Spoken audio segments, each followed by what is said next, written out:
মাওলানা মিজানুর রহমান আজহারি সর্বজন স্বীকৃত এবং সবার কাছে শ্রদ্ধাভাজন ব্যক্তিত্ব।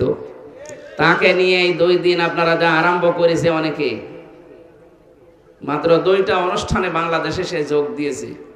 সে কি বলেছে, এমন যা বলেছে তার কি আন্দাজে কথা না বানানো কথা? সে বলেছিল একটা ডাকাত চলে গেছে, আর একটা ডাকাত যেন না আসে। কথা তো ঠিকই। এই 2 দিন আগে আমি যাইছিলাম এসে কুমিল্লা, ওর পাশের জেলা ব্রাহ্মণবাড়িয়া। চাঁদার টাকা ভাগাভাগি করতে গিয়ে 10 জন আহত। এটা তো বানানো নিয়ম না, সব তো দেখতে পাচ্ছি আমরা। এই পাশের জেলা নরসিংদী কি নারায়ণগঞ্জ বন্দরে রাতের বেলা গেছে চাঁদা চাইতে, মনে করছে কেউ দেখে না। আরে ভাই, আপনি কোন জগতে আছেন? এই দেশটা এখন গোয়েন্দাদের নখদর্পণে। আপনি জানেন বাস্তবতা, আমি নিজে দেখেছি। আপনি মনে করছেন আমি রাতের বেলা গেলাম, টের পেল কি করে? আরে রাতে আপনি পায়খানায় বসে কি করেন তাও দেখতে পাচ্ছি তারা। কোথায় আছেন আপনি কিছুই টের পান না। আমিও আগে ওই রকম বুঝতাম।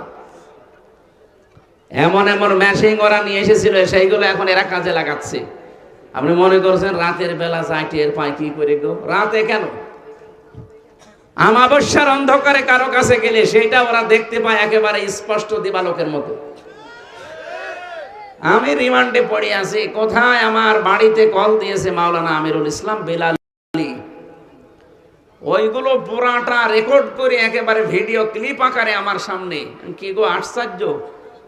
এই কথা বলেছি তো কেউ জানার কথা না। আর আপনি চাঁদাবাজি করতে যাবেন, মনে হচ্ছে কেউ টের পায় না। অন্যের বাসায় ডিম পেড়ে মনে করছে কেউ টের পাচ্ছে না। গাইবান্ধা জজের কাছে 50 লাখ টাকা চাঁদা দাবি করেছেন। এটা কি গোপন আছে না প্রকাশ হয়ে গেছে? বরিশালে চাঁদাবাজি করতেছে 2 দল মারামারি করে একজন একেবারে মরেই গেছে, আরো অনেকগুলো আহত। চোরের মার বড় গলা সন্তান এখন দেখতে পাচ্ছি।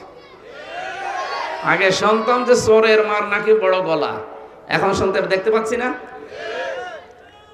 এই জন্য উল্টা পাল্টা মাথা খারাপ করে না করে নিজেকে আগে সামলান। গোয়েন্দারা কিন্তু, আমি বারবার বলছি কেন, কারণ তাদের সাথে আমি দেখেছি কথা বলে। ওরা বলছে আমরা সব নখদর্পণে রেখেছি, সব আমাদের দৃষ্টিতে।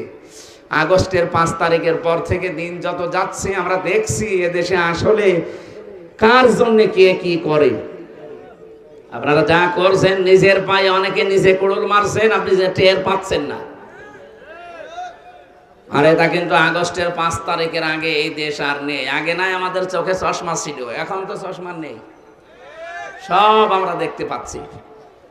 এই জন্য আমরা নিজেরা যদি অন্যায় করে, নিজেরা দোষ করে কারো উপরে চাপিয়ে মনে করে তাকে কালার করে দেব। আরে ভাই, একজন তো বসে আছে, আরো সে উনি কি আর ঘুমাচ্ছে? আসমাউ আরা, আল্লাহ বলেন আমি সব দেখি, সব শুনি। আমি শুধু শুধু দেখি না, সব শুনতেও পাচ্ছি কে কোথায় কোন ষড়যন্ত্রে হাত পেতেছে, পা পেতেছে। আমায়াকসিব খাতিয়াতান আও ইসমান সুম্মা ইয়ারমি বিহি বারিয়ান ফাকাদ ইহতামালা বুহতানা ওয়া ইসমাম মুবিনা। রব্বুল আলামিন বলেন অনেক মানুষ এমন আছে নিজে অন্যায় কাজগুলো করে, আর অন্যায়টা যখন হয়ে যায় একটা নিরপরাধ মানুষের উপরে দোষটা চাপিয়ে নিজে ভালো সাজে। এরকম মানুষ দেশে নেই? ফাকাদ ইহতামালা বুহতানা ওয়া ইসমাম মুবিনা, সে যেন প্রকাশ্য পাপের বোঝা মাথায় বহন করে ঘুরতেছে। আমার মনে হয় আয়াতটা যদি আল্লাহ দেখিয়ে দিতেন অনেকেই ঘর থেকে বের হতে পারতো না। যে যে অপরাধ করেছে তার মাথার উপরে পাপের বোঝা আল্লাহ তুলে দেবে, এটা কিয়ামতে। দুনিয়ায়ও কিছু আল্লাহ দেখাবে। এই আয়াতের বাস্তব ব্যাখ্যা আমি তাফসিরে ফি জিলালিল কোরআনের ভেতরে একটা ঘটনা পড়েছিলাম। নিজে অন্যায় করার পরে একজনের কাঁধের উপরে দোষটা চাপিয়েছে লোকটা। রব্বুল আলামিন ওই কাজ তাকে দুনিয়ার জীবদ্দশায় করিয়েছে, অপমান করেছে, তারপরে ওর মরণ হয়েছে। 15.5 বছর এইটাই চলছিল। নিজেরা অন্যায় করত, আর কিছু হলেই ভালো মানুষের মাথার উপরে দোষটা চাপিয়ে দিত। আল্লাহ দেখেন পুরাটা এখন সুদে আসলে একেবারে সুদ নিয়ে নিচ্ছে। যা যা করেছিলেন 5 গুণ সেটা আল্লাহ 15 গুণ করাচ্ছে। এখান থেকে যদি আপনার শিক্ষা না হয় আপনি বুঝবেন আপনার কপালে আর হেদায়েত বলে কিছু নেই। আমরা এখনই সাবধান হওয়ার চেষ্টা করছি। এ মাহফিল দিয়েছে এই কারণে আমরা যেন সতর্ক থাকি। আল্লাহ পাক আমাদেরকে যদি সতর্ক না করেন, বিশ্বনবী মুহাম্মদ রাসূলুল্লাহকে আল্লাহ সতর্ককারী হিসাবে পাঠিয়েছিলেন, বাশীরা ওয়া নাযীরা। একদিকে তিনি যেমন সুসংবাদ দিতেন আর একদিকে সতর্ক করতেন। কথা বলেন ঠিক কিনা? নবী যদি এখন থাকতেন আমাদের কাজকর্ম দেখে তিনি সতর্ক করতেন। তিনি যেহেতু নেই, নায়েবে রাসূলগুলো আছে, তাদেরও দায়িত্ব ওনার মতোই সতর্ক করা। একটা নিরপরাধ মানুষের ওপর আপনি দোষ চাপিয়ে তাকে আপনি দুনিয়া থেকে বিদায় করবেন, কালার করবেন, আল্লাহ বসে বসে দেখবে না, জীবনেও তাকে আপনি খুশি করতে পারবেন না। সূরা ফাতিহার ভেতরে একটা আয়াত পড়েছি আমি, 18 নম্বর আয়াতটা। পুরা তাফসীর আয়াতের সাথে যতগুলো মিলিয়েছি আমার ব্রেনে একটা শিক্ষা এসেছে। এদিকে তাকান। নবীজি 1400 মানুষ নিয়ে, 1-2 জন না 1400 মানুষ নিয়ে মদিনা থেকে আসলেন মক্কায় হজ করার জন্য। সবার পরনে ইহরামের কাপড়। এদিকে তাকান, শিক্ষা নিয়ে বাড়ি যাওয়া লাগবে, কারণ সে সময় এখন চলছে। হুদাইবিয়া নামক যে জায়গাটা, এখানে এসে বাধাপ্রাপ্ত হলেন। কাফেরদের পক্ষ থেকে আওয়াজ দেওয়া হয়েছে, না এবার আপনাদেরকে আমরা হজ করতে দেব না। নবীজি হযরত ওসমানকে পাঠালেন তাদের সাথে সমঝোতা করার জন্য। ওরা ওসমানকে আটক করার পরে ঘোষণা দিয়ে দিল, কুতিলা ওসমান ইবনে আফফান, হত্যা করা হয়েছে ওসমানকে। নবীজি এই কথাটা শোনার সঙ্গে সঙ্গে সাহাবী ছিল তার সাথে 1399 জন। কতজন? 1399 জন সাথী ছিল। তাতে বললেন সবাই ইহরামের কাপড় খুলে ফেলো।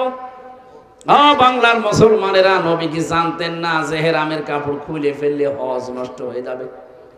জানতেন না? তিনি বললেন সব কাপড় খুলে সাধারণ কাপড় পরিধান করো। রোজা রেখেছে, বললেন রোজা ভঙ্গ করে ফেলো, পরবর্তীতে রোজা রেখে দেওয়া যাবে। 2টা ফরজ বিধান তিনি ছেড়ে দিলেন, হজ এবং রোজা।